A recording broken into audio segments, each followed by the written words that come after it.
All right, it looks like we are live. Welcome, everyone, to our weekly call with the Elevation Tribe, where we all explore embracing authenticity through holistic wellness together. And if you're struggling with some tough life circumstances that are keeping you stuck, or you feel guilt and self doubt for pursuing some of your dreams and passions, then tonight you're going to really enjoy our call. And you'll want to stay all the way to the end because I'm going to share a really powerful tapping session to help you release self doubt and guilt. I'm Kimmy. I'm your coach on this journey to heal and awaken your authentic self. And I'm really excited for tonight's story. Each week, we come to you live with topics that are designed to help you heal and awaken your authentic self. And we share our stories of resiliency over trauma. And just a moment here, sorry. Get my screen set up. All right, perfect. So I am so excited for tonight because we are going to be working through the newest episode of our series called The Elevation Stories. And each week, I interview a new member of the Elevation Tribe to hear their personal story of resiliency. I've always loved hearing someone's story because I learn so much about their life and their inner strength. Plus, it's also a really healing process to tell your story. So if you would love to share your story with us, please reach out to me and request a spot as one of our guest speakers. So before we begin, I want to welcome you to our call. If you know someone who is struggling and could benefit from the support of a loving community, please invite them to our group and tag them in the comments.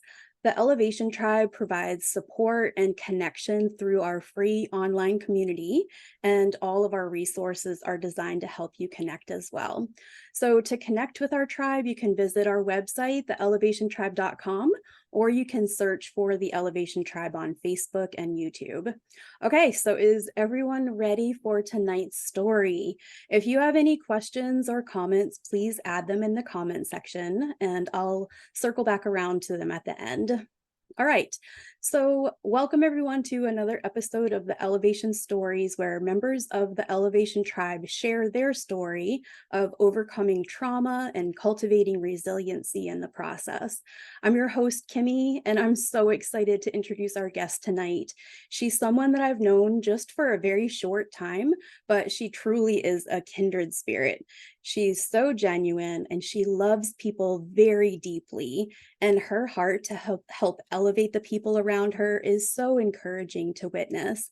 Mandy and I met through our life coaching training program, and we quickly discovered that we had so much in common. So it's no surprise that we were brought together. She has a very powerful story that so many people are going to connect with, and I am so excited that she's here with us tonight. So I'm going to bring Mandy on the call. And as I do, if you're just joining us, please go ahead and let us know where you're joining us from and tag someone that you know who might need to have a little bit of encouragement. So, Mandy, welcome to our call and thank you for joining us. Let me have I you can. turn your video on. There you are. Great. Can you hear me, Mandy? I can. I Perfect. can. For Yeah, I having me. can hear you too. Yay. Awesome. So I am so excited for you to join. I know we've been talking about this for a little while, and you've shared your story with me, which is absolutely beautiful. So I'm really excited for you to be here with us tonight. And it's always fun just to hear a little bit of someone's background. So could you go ahead and tell us a little bit about yourself? Um, just a little bit about me. I'm grew up in a small town. I didn't venture far from. Have built my business, raised my son, met an amazing man. Yeah, just living life. That's awesome, Andy. Where are you from? Wisconsin. Wisconsin. What part? South Central. Nice. And you were telling me a little earlier, you're kind of a little bit close to water too, right? Yes. So we have some property on the second largest lake in Wisconsin, Lake Pete. Wow. Ooh, nice. That's awesome. So I know just from hearing a little bit about your story and what you've been through, one of the most relatable chapters of your story is how you were a really young mother. Can you share a little bit about that part of your story with us? I can. So, when I was 17, a senior in high school, actually the summer before my senior year, I discovered I was pregnant. And so that's a scary place to be in. But my son's dad and I worked our way through that. We were both actually in school together and um, graduated, went to college, leaving our son during the week to be raised with like our parents basically, since daycare was rather expensive. And then over time we went our separate ways. And I finished school. I got my first job, and I worked really hard to get through school because I wanted to create a good life for my son. Though I was a young mom, like that was my passion. Like he was my world. And so I just worked really hard to get through cosmetology school so that I could get a job and um, and grow my career. And I mean, that's such a incredible part of your story. I know that it's not always easy being a young mom. I had quite a few friends who went through similar struggles, and you talked to me a little bit about some of the feelings that went along with that and some of the judgment and everything. So, can you just share a little bit more about some of the struggles that you kind of endured, going through that very at a very young age too? I think that the largest struggle is just guilt, feeling ashamed, feeling very much alone, having for me, I had a I we weren't big churchgoers, but the pastor of our church walked into my parents' home one day and said, "I heard Mandy got herself in trouble." Um, so I think there stems a little religious trauma then in the mix, but just very much feeling ashamed and feeling as though you had done something wrong, and then you have this beautiful little life that you love so dearly, and yeah, that's hard. It's hard to be so proud of this beautiful life. And honestly, not that I don't think I feel guilt now. I feel bad for that young girl. I feel bad for that young girl that I was, that I didn't get to thoroughly enjoy that experience because I didn't feel I was entitled to. Oh, and Mandy, I can see it still is hard for you to talk about. And I know almost every time that we do kind of bring it up or try to work through it, your emotions are always just right close to the surface. But Mandy, that's such a good place for you to be because to, stuff those feelings down and to not recognize them would be even harder. You have gone through so many very relatable experiences, and the guilt and the shame that comes with it and just all of the judgment, it's so hard, and it's not easy to talk about all of these things that we've struggled with. But just know, Mandy, that there's so many moms who are going to be listening to this that will resonate with your story and just appreciate your vulnerability so much.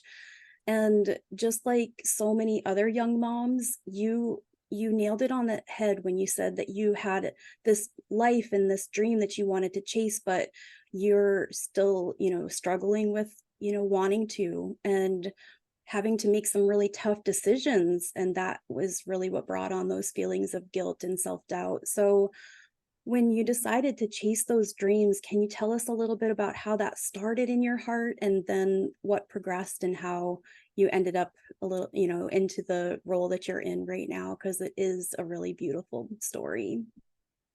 Um, I wanted to be a hairstylist um, for as long as I can remember. Um, I honestly don't know why. I think I was very fascinated when my grandmother would go to get her hair done. And it always interested me. And I think she just started talking to me at a young age. Well, when you grow up, you could do this. And I think that's what planted that little seed.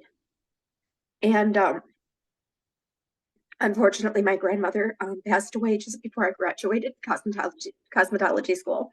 Mm. So I did get to do her hair at home a few times. She didn't get to see this journey. Um, so I missed out on that. But chasing that dream, I just I felt I had a vision, and it was something that I was very interested in. And I was interested in all areas of the hair, the nails, all of it. And so I got my first job in just a little salon, kind of a little older and outdated. But I made the most of it, because I needed a job to provide for my son. And then about 5.5 years into it, I had an opportunity to rent a chair. And within about a year and a half or so, that opportunity turned into me purchasing that small salon.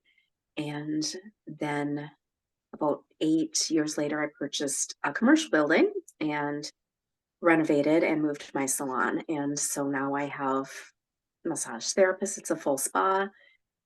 I offer rental opportunities for others. And so, it was kind of me coming full circle in chasing my dream to be able to help provide that dream to others, other women, men that are in this industry, massage therapists, hairstylists, nail techs. And I um, have started venturing a little bit different direction with my business. So I'm kind of learning ways to incorporate that into my business, bringing more wellness. And so that's kind of how my business is growing and shifting. I found myself struggling with some burnout through the last 3 years, just the things that had happened and how hard I had been working, and just needing to make a little bit of a shift. And I was already doing that in my personal life, so I needed to kind of do that, bring that into my business.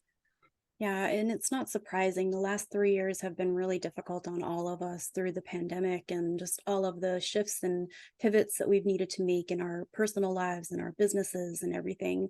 And you started to hint at it a little bit, but one of the things I love about your salon is just how much you're helping women to feel better, not just on the outside and through, the hair and the fun nails and everything, but also on the inside. You're a Reiki master and you have started to really incorporate holistic wellness into and also Reiki treatments into your services. So I remember the first time I saw your Reiki facials, I was like, gosh, I wish I lived closer because that sounds just amazing. I want to have that. So can you tell us a little bit about your journey to embracing holistic wellness and what your vision is to try to like incorporate more of that into your salon? It really started with becoming interested. I became interested in stones through a friend, and I met another friend that she just came in as a client, and we just started talking stones, and we just really hit it off, and we've been friends ever since. But together, she and we became interested in the essential oils, and then she wanted to take a Reiki class. And though I had actually taken the first level of Reiki many years before, I really didn't dive into it. And so my friend was going to go take this class, and I was a little jealous. And then when I saw her the next time, she said, "I'm sending in my registration for this class." And I was like, "Oh, well, would it be okay if I went with you?" And she said, "Would you?" And I think she'd kind of been hinting all along that she would like me to go. And so we went, and it was just a wonderful experience, very much my own inner healing, that I experienced through my Reiki training. And then I ventured on to become a Reiki master. I started teaching Reiki. I've started, prior to becoming a Reiki master, I actually started offering the services in my salon. And I think I was a little hush hush about it at first and a little afraid to talk about it because I felt like a lot of times people look at holistic as a little woo woo, I guess. And so I was always hesitant on what comments I would get, but it's become more spoken of and people are becoming more and more interested. And I think when you start living a certain way yourself, people start seeing that. And so I just noticed that people started opening up more, people started sharing more. And it would give me an opportunity to bring out the oils or to bring out the energy work, um, and to just give them, just for that moment, just a little bit of little extra relaxation, just a little more to the service as far as them being able to just kind of let loose and let go of some of their own personal stress. And Mandy, I think that Reiki was probably one of the first things that we bonded over. As soon as I heard that you were a Reiki master, I was like, yes, I need this friend in my life because I've gotten to Reiki level 2 and can't wait to do my Reiki master. So I know that for me, Reiki has been such a huge part of my healing journey. Um, and I know I didn't mention this, before, but can you just tell us a little bit about how your how holistic healing and Reiki and all of that, how has that affected your healing, and how have you been able to use that to just really start to release some of that past guilt and those experiences that you went through? I think that the Reiki training, um, has given me tools to have in my tool belt for when I have days where I start to feel like I'm spiraling, when the emotions are high, when I'm struggling with the burnout, when I'm struggling with anxiety. I know that at the end of the day, that I have a way to at least try to help myself, um, that I don't have to feel like I'm completely losing my mind, that I feel as though there is a way, um, that whether it through self Reiki, which anyone that's familiar has had training in Reiki knows that you can practice Reiki on yourself as well as others. Um, it's just a way to bring myself down and kind of ground myself and be reasonable with myself and gentle with myself to say, hey, it's okay. Um, this is just a moment. This will pass. Mhm. Um, and it just helps give me a little more clarity. I love that, Mandy, because you explained it so perfectly. Reiki is such a beautiful healing energy and it helps you to focus on the present moment. So that's part of the, healing journey is to remember that what has happened to us, it's in the past and we can choose to ruminate on it and choose to continue going back there. But really, the beauty of life is to be in the moment and to really enjoy that. And that's something that I really love about the life that you have built right now because I watch you on Facebook and you're always just having these beautiful, fun adventures and on your motorcycle and doing things together with your friends. And you've just been blessed with such an amazing, partner on this journey of yours. So why don't you tell us a little bit about him and how you guys met and all of that? My husband is amazing. Our story is very, very unique. And my adulthood started out very unique. So, the rest of my life, I guess, had to carry on and follow. But I met my husband probably a couple months after I started working doing hair. And I cut his hair. And as he walked out the door, asked me to go out for dinner, go on a date. And I was like, well, okay. And he walked out the door. I'm like, what did I just agree to? I don't even know this man. And he was going through his own things. I was 19, he was 23, going through a divorce. And we went out, and I think we just really, I think, had a good connection, though we were in very different places. I was a young mom.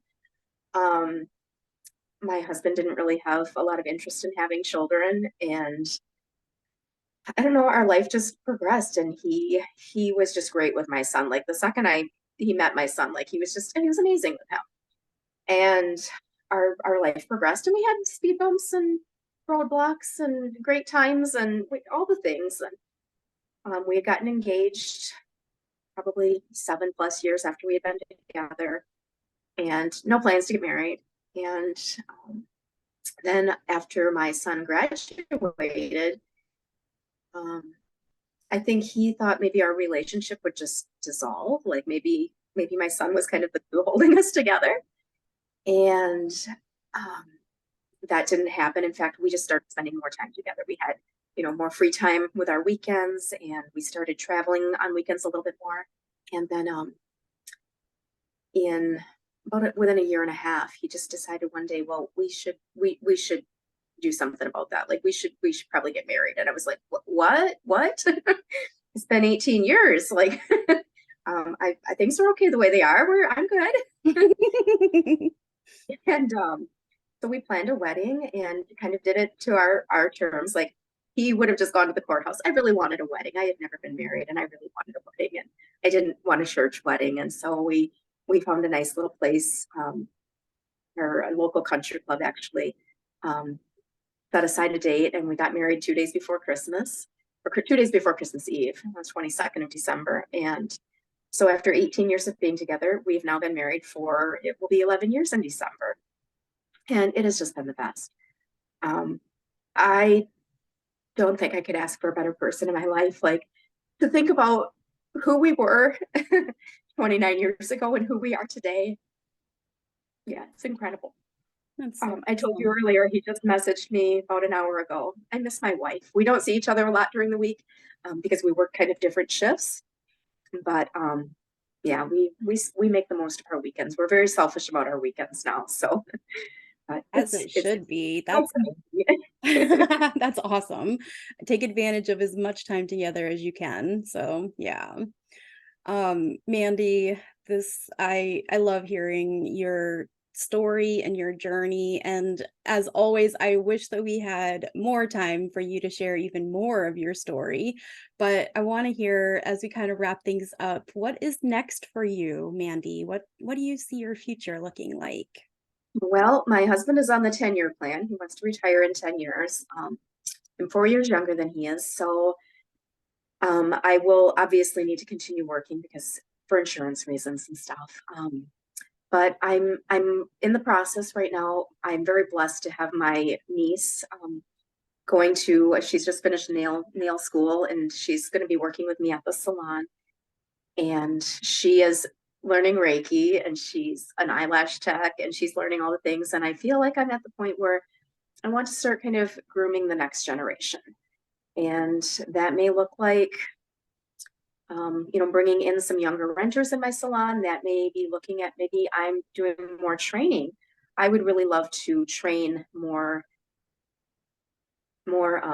people in our industry to use holistic modalities. And so I'm digging into that a little bit, looking into how do I, maybe start a small school, where I can bring in, a couple students and teach them, and share with, some of, my experience, and um, just, yeah, help groom them and bring them into the industry. So Well, I know whatever you decide to do is going to be absolutely beautiful because your heart is in the right place. You love to elevate the women that are around you, and I love that so much about you.